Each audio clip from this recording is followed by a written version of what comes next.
response to that is largely in agreement. That's exactly why we're launching a transport plan today, because we travel around Cardiff every day. Anybody who does it can't be satisfied with what it's like to get around the city, or even to get into the city. So something has to be done, and this plan today proposes changes to rail, tram, bus, walking, cycling and car use around how you travel around and into Cardiff.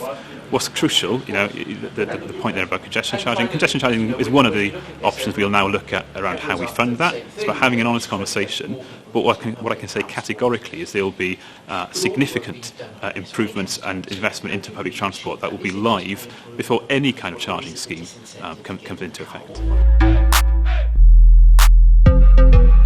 I don't accept that. I think that there's the opportunity now to work with businesses large and small, and through organisations like the FSB, CBI, to make sure that this plan is business friendly.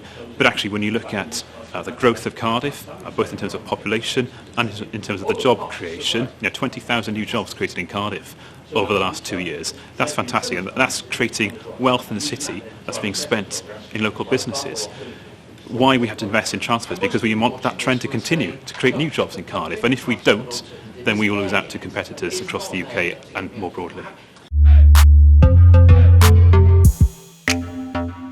Again, I think that's a fair comment. I don't think it's quite appreciated, the health inequalities we have in Cardiff. I represent the ward of Splot. Parts of the southern part of Cardiff have a healthy life expectancy gap of 22 years compared with the northern parts of the city, and often it's the southern parts that have to cope with the highest levels of commuter pressure. So it's about changing the balance of that so we can live healthier, longer lives.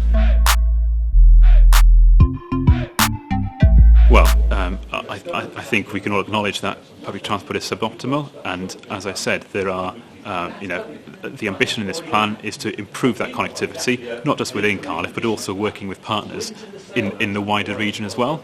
But let's also not lose sight of the fact, and I think that comment captures it perfectly, it's not quick to travel by car, frankly. On average, drivers are spending around 19 days a year stuck in traffic. Surely that's time that can be better spent either in work or at home with your family.